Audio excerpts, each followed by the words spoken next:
आपने हुर्मुज़ में अमेरिका अपना कंट्रोल खोने लगा और अमेरिका के इत्तेहादी एक एक करके उससे जान छुड़ाने लगे। जी हाँ, बिल्कुल ऐसा ही है। ये कौन से इत्तेहादी हैं जो अमेरिका से अलग हो रहे हैं और उन्होंने ईरान को यकीन दहानियाँ कराना शुरू कर दी हैं? इस बारे में आमिर रज़ा से बात करते हैं। आमिर भाई, एक अहम खबर सामने आई है, कुछ अमेरिकन इत्तेहादी हैं, उन्होंने जनाब ईरान को यकीन दहानियाँ कराना शुरू कर दी हैं। वो अमेरिका के कौन से इत्तेहादी हैं जो अमेरिका से पीछे हट रहे हैं और ईरान को क्या यकीन दहानियाँ कराई जा रही हैं? जी किसी हद तक आपकी बात दुरुस्त है क्योंकि आपने हमस की राइट साइड वाली जो कंट्रीज़ हैं यानी वो गल्फ स्टेट्स जो हैं उनको तो पहले रियलाइज़ हुआ क्योंकि अमेरिका अपने फौजी अड्डे नहीं बचा पाया तो वो उनके मुल्क की क्या हिफाजत करेंगे, इसलिए उन्होंने दूसरी ताकतों की तरफ देखना शुरू किया। ये इस वक्त मुसलमान हकीकत है। उसके बाद आपको नज़र आता है कि नेटो का सबसे बड़ा जो डोनर है वो अमेरिका है। सबसे ज़्यादा पैसा उसका है, सबसे ज़्यादा असला उसका है, सबसे ज़्यादा बनाई उसने नेटो जी, थी। बिल्कुल। नेटो ने भी इनकार किया था और नेटो की बहुत सारी कंट्रीज़ जो हैं आज भी अमेरिका के साथ नहीं हैं। आप जर्मनी, फ्रांस, आप उन ममालिक को देखें, वो अमेरिका का उस तरह से साथ देने को तैयार नहीं है। हाँ, अमन के दिनों में वो कहते हैं कि जी हम वहाँ पे बारूदी सुरंगें साफ़ कर सकते हैं ईरान की मंशा के मुताबिक। यानी इसका ठीक मतलब है। ये है कि जब ईरान चाहेगा तब वो वहाँ पर दाखिल होंगे। अमेरिका ने बहुत कोशिश की किसी तरीके से वो यूरोप को इसमें इन्वॉल्व करे और यूरोप में तो उसने ये हरकत भी फरमाई कि उसने बरतानिया में हुकूमत ही तब्दील कर दी। केस स्टार्मर क्यों नहीं कर रहे थे तो एंडी बर्नहाम को वो लेके आया। उन्होंने आते ही कुछ रिलीफ देने की कोशिश की, लेकिन हुआ क्या, उसका उल्टा नतीजा ये निकला कि जब पासदारान इनकलाब ने कहा कि जहाँ से हमला वहाँ पर हमला, बिल्कुल ऐसे ही है। ये एक ऐसा नारा है कि जहाँ से हमला वहाँ पर हमले का मतलब ये है कि आप जिस कंट्री से हमला करेंगे वहाँ पर हम हमला करेंगे। बिल्कुल, और इस धमकी का मतलब सीधा-सा ये है कि ईरान के पास ऐसे मिसाइल भी मौजूद हैं जो बरतानिया तक मार कर सकते हैं और इस धमकी के बाद ही बरतानिया जो है ना वो झुकने पर या यू टर्न लेने पर मजबूर देखिए हुआ। इसकी इसकी वाज़ह मिसाल तो हमशेर 4 है। हमशेर 4 वो मिसाइल है जिसने खुद इजरायली और अमेरिकन रिपोर्ट्स हैं कि 4000 का बैरियर तोड़ लिया है। बिल्कुल ऐसे ही है। और हमशेर 4 जो है वो 4 साढ़े 3700 किलोमीटर बनता है बरतानिया। मैं लंदन की बात हाँ कर जी, रहा हूँ। बिल्कुल। तो इसका मतलब ये है कि ईरान की लंदन तक रसाई है, बिल्कुल यानी ऐसे ही है। वहाँ तक उसका मिसाइल जा सकता है। तो ये एक ऐसी थ्रेट थी कि जहाँ से हमला वहाँ पर हमला। ये इसने उस बरतानिया को मजबूर किया। बरतानवी वज़ीर ख़ारजा ना सिर्फ अपने मुल्क में बोले बल्कि अब मुल्क मुल्क जाकर बोल रहे हैं कि 80 नहीं आ हाँ जी, बिल्कुल, हमारा कोई नहीं है, मामला नहीं है और हमारी कोई जंग नहीं है ईरान के जंग साथ। नहीं है। और ये जो अड्डा है ये बहुत पहले से उनको अमेरिकन को दे रखा है। ये यहाँ पर अपनी वो फौजी मशक़ें करते रहे हैं, जहाज़ उड़ाते रहे हैं। इससे ये पहले से एक डील के तहत है। इस जंग से इसका तो कोई तल्लक नहीं बिल्कुल है। ठीक हो गया। अच्छा, इसके बाद आ जाएँ यूक्रेन। यूक्रेन ने एक हरकत फरमाई और उन्होंने एक रशियन जहाज़ जो कि गुड्स लेकर जा रहा था, गुड ट्रांसपोर्ट थी, उसको उसने निशाना बनाया। एक उसने निशाना ईरानी बनाया, उसने इल्ज़ाम लगाया जनाब इसमें असला जा असला रहा था था। और ये था वो था। अच्छा, ज़ेलेंस्की के वो क्योंकि यहूदी है उसने इल्ज़ामात लगाए। ईरान ने पलटकर जब जवाब देने की बात की, खैबर शिकन जो है वो ईरान के जनूब में नस्ब किया गया। मैं आपको हकीकत बता रहा हूँ, ये बहुत सारे लोगों को अंदाज़ा नहीं था कि ईरान अपने जनूब की तरफ जो से था मुतमईन था क्योंकि उस तरफ रशिया है, बिल्कुल, यूक्रेन है, रशियन स्टेट्स हैं बिल्कुल, और कैस्पियन है। कैस्पियन में कोई अमरीकी जहाज़ या अमरीकी नहीं है, ऐसे ही है। इसलिए उसने जनूब की तरफ कभी तवज्जो नहीं दी थी। लेकिन अचानक से पासदारान इनकलाब ने आपने हरमज़ की तरफ को जंग को रोका और जनूब की तरफ मुतवज्जा हुए। जैसे ही मुतवज्जा हुए यूक्रेन ने हाथ खड़े कर दिए। बिल्कुल। हाँ, अब ये था, यूक्रेनी वज़ीर ख़ारजा का बयान आया कि हम जंग नहीं चाहते, जंग नहीं हम चाहते। कशीदगी नहीं चाहते। अब होना ये था कि उधर से रशिया और इधर से ईरान ने जब हमला करना था तो यूक्रेन दो चक्कियों के पार्ट के अंदर, बिल्कुल। अगर आपने चक्की हाँ जी, देखी हो बिल्कुल, तो बिल्कुल। उसमें उसने पिस जाना था। जाना था।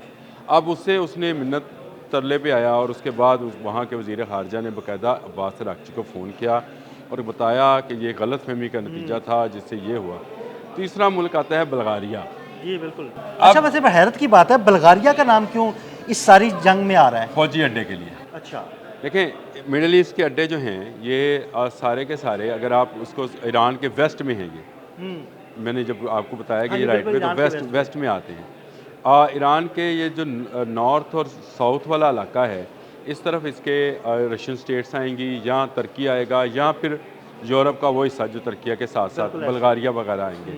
तो वहाँ से भी अमेरिका को एक फ़ौजी अड्डा चाहिए। बहुत जल्द आप देखेंगे कि ईरान जो यूके है, बरतानिया, ये इनकार करेगा कि उसकी फ़ज़ा को ईरान के ख़िलाफ़ इस्तेमाल ना किया जाए। हालांकि मैंने इससे पहले एक व्लॉग भी किया था जिसमें बरतानिया ये कह रहा है कि 40 ममालिक की एक कॉन्फ्रेंस बुलाई जाए, आपने हरमज़ पर एक जो है वो एक कंट्रोल जो है या इंटरनेशनल वाटर जो है इनको फ्री किया जाए।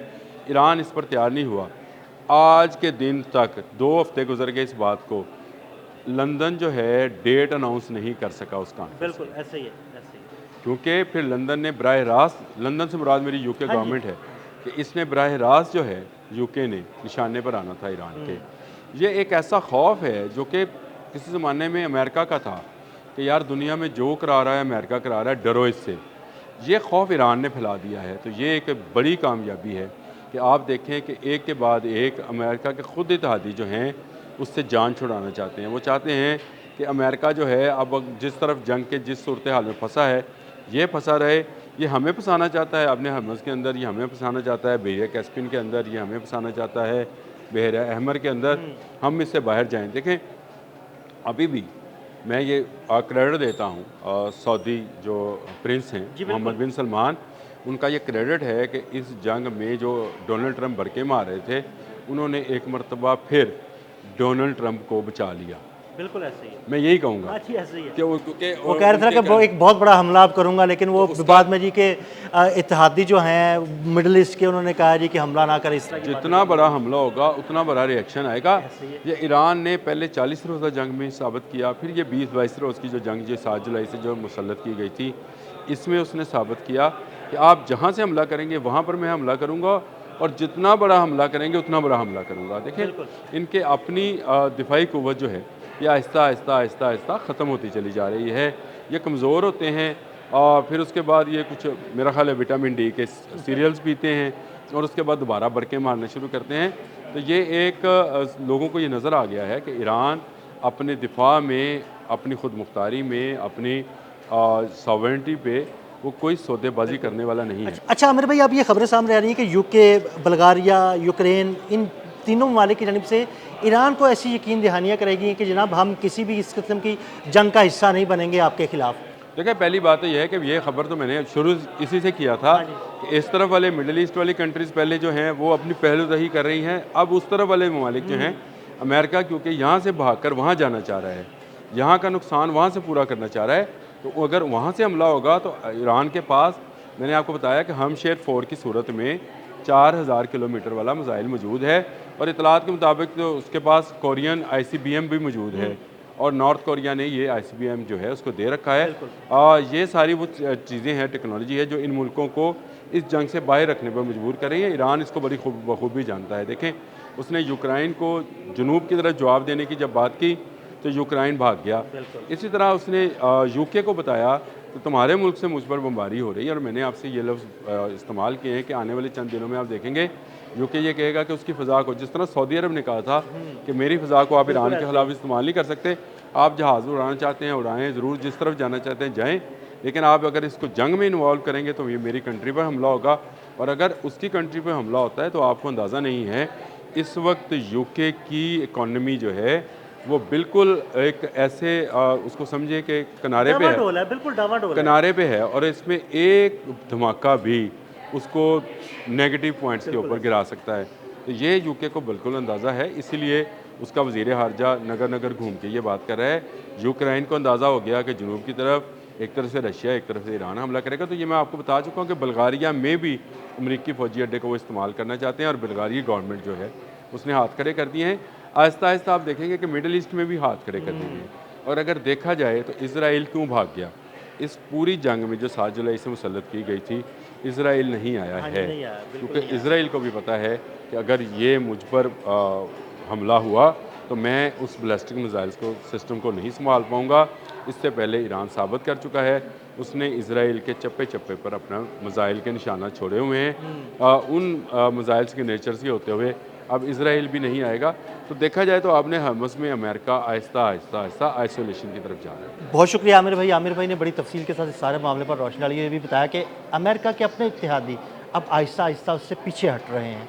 मज़ीद अपडेट्स के लिए मैं फॉलो करते रहें। अदील अहमद और आमिर रज़ा को इजाज़त दीजिएगा। अल्लाह हाफ़िज़।